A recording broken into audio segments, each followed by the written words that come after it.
I'm going to turn on a plate, and I'm using an EMT plate.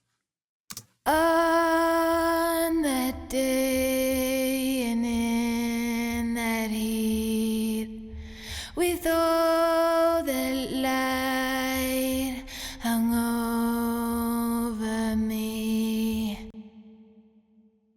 Hear that tail? You can hear the slightly metallic quality of it. Not metallic as in annoying metallic, but metallic as in kind of like a lush, big piece of matter just vibrating. I'll play it again. Listen also to the early reflections. Basically what happens just as the vocal gets into the reverb, the blooming at the beginning. On that day. Hear that on part? On that day and in that heat. So you hear that? That sounds great. I'm choosing reverb B on the EMT plate by Universal Audio because I don't know why that's the one I usually like.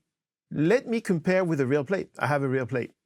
So this is the EMT. On that day and in that heat. On that day and in that heat.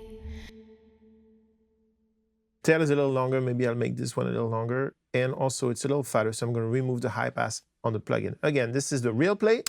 On that day and in that heat. On that day and in that heat. The UA plate's pretty badass, eh? You just heard it against the real thing. So either way, real or plugin, you can hear that it basically gives you a really nice bloom right after the vocal, and then a bit of a tail that thins out and is very smooth.